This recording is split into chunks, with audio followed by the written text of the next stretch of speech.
Halo, jumpa lagi dengan saya di channel Priska Sylvia.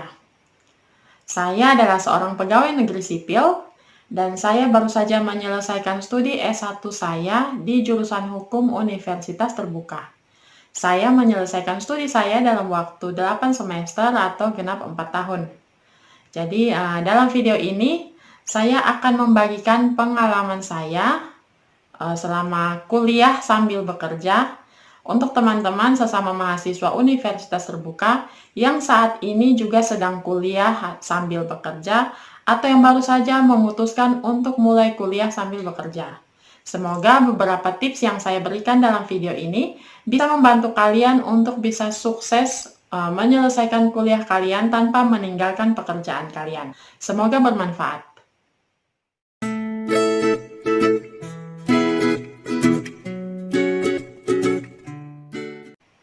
Keputusan untuk kuliah sambil bekerja memang sebuah keputusan yang hebat.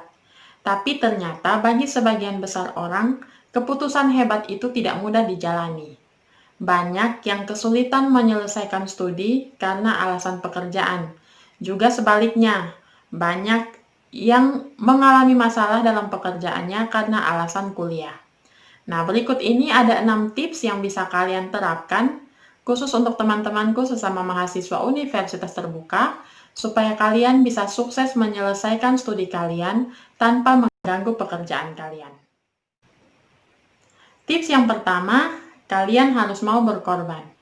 Saat kalian memutuskan untuk kuliah sambil bekerja, artinya ada tanggung jawab baru yang harus kalian laksanakan, dan untuk bisa menyelesaikannya dengan hasil yang maksimal, kalian tidak bisa setengah-setengah. Ada hal-hal yang jelas harus kalian korbankan. Kalian harus mengorbankan lebih banyak waktu untuk belajar. Kalian harus mengorbankan lebih banyak tenaga untuk belajar. Dan tentu saja ada pengeluaran tambahan untuk biaya kuliah. Tips yang kedua, buat perencanaan dan tetapkan target. Sejak awal saat kalian akan mulai, buatlah perencanaan terlebih dahulu dan tetapkan target yang ingin kalian capai. Berapa semester kalian akan menyelesaikan studi kalian dan berapa IPK yang ingin kalian raih. Apabila kalian memilih layanan non-SIPAS, kalian harus membuat perencanaan berapa semester yang harus kalian tempuh untuk menyelesaikan studi kalian, berapa banyak SKS yang harus kalian ambil setiap semester, dan berapa IPK yang ingin kalian peroleh.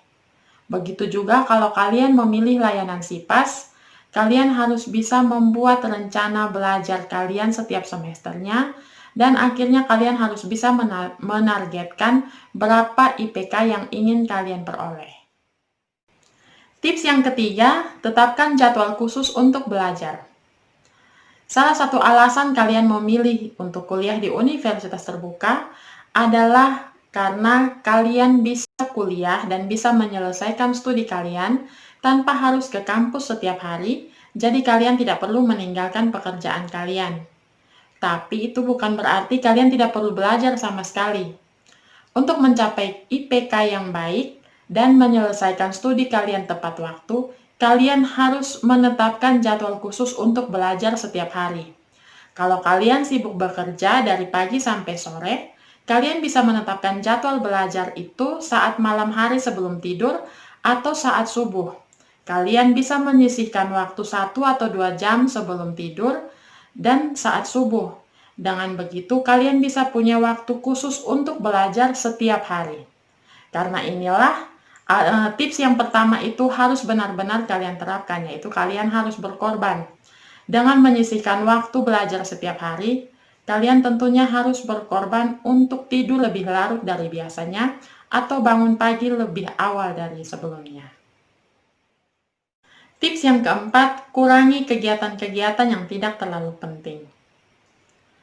Sebenarnya tanpa kalian sadari, banyak sekali waktu yang terbuang setiap hari untuk kegiatan-kegiatan yang tidak terlalu penting dengan alasan refreshing.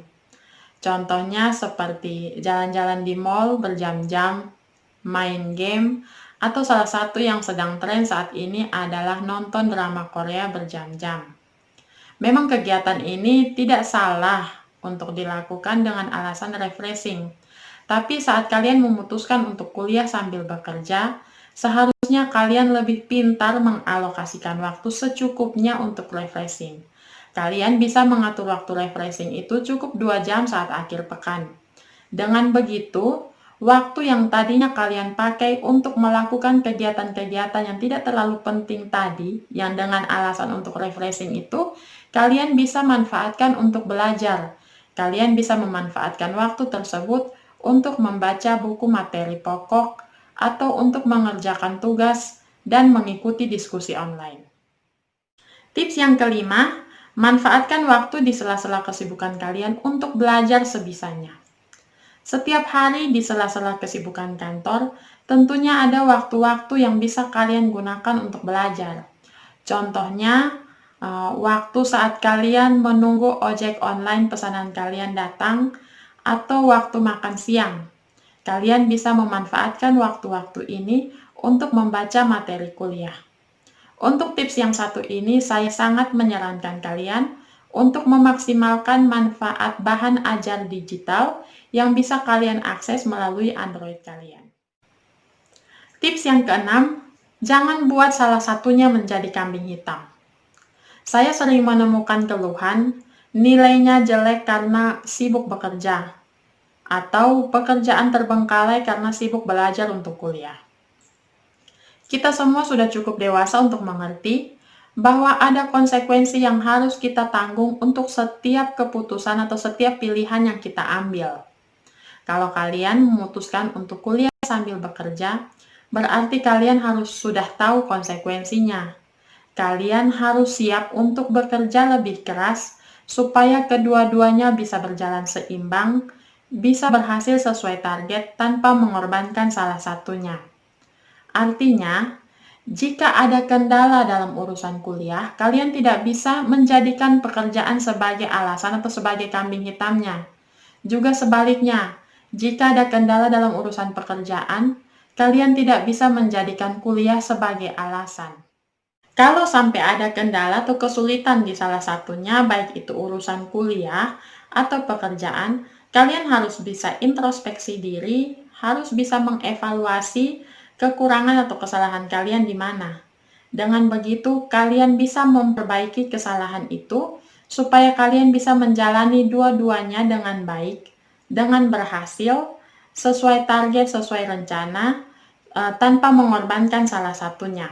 Kalian bisa menyelesaikan studi kalian tepat waktu dengan target IPK yang baik tanpa harus mengorbankan pekerjaan kalian. Nah teman-teman, itu ada 6 tips yang bisa kalian terapkan untuk bisa sukses kuliah sambil bekerja. Saya percaya jika kalian bisa konsisten menerapkan ke-6 tips ini, kalian bisa menyelesaikan studi kalian tepat waktu dengan nilai maksimal tanpa mengorbankan pekerjaan kalian. Yang pertama, kalian harus mau berkorban. Yang kedua, kalian harus bisa membuat perencanaan dan punya target. Yang ketiga, kalian harus menentukan atau menetapkan jadwal khusus untuk belajar.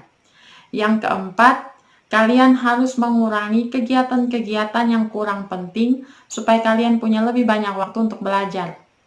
Yang kelima, kalian harus bisa memanfaatkan waktu di sela-sela kesibukan untuk belajar. Yang keenam, kalian harus bisa introspeksi diri dan evaluasi jika ada kendala. Jadi kalian tidak bisa menjadikan salah satunya sebagai kambing hitam. Dengan begitu, kalian pasti bisa menyelesaikan studi kalian tepat waktu dengan hasil yang maksimal tanpa menimbulkan masalah atau mengabaikan pekerjaan kalian. Saya punya banyak sekali teman yang kuliah sambil bekerja. Ada yang berhasil menyelesaikan kuliahnya tepat waktu dengan nilai yang baik, dan puji Tuhan saya juga bisa menyelesaikan kuliah saya tepat waktu dengan nilai yang baik. Tapi ada yang kesulitan menyelesaikan studi, bahkan ada juga yang sampai berhenti kuliah karena mengalami kesulitan. Jangan sampai kalian menjadi salah satu dari yang seperti itu. Makanya jika kalian bisa menerapkan 6 tips ini, saya yakin kalian bisa menyelesaikan studi kalian tepat waktu dengan nilai yang maksimal tanpa mengabaikan pekerjaan kalian. Semoga tips yang saya sampaikan dalam video ini bisa bermanfaat untuk kalian, bisa membantu kalian untuk sukses kuliah sambil bekerja. Saya sudahi video saya kali ini. Jangan lupa dukung saya dengan cara klik tombol subscribe di bawah. Bunyikan loncengnya supaya kalian tidak ketinggalan video-video terbaru saya. Tonton juga video-video saya yang lain.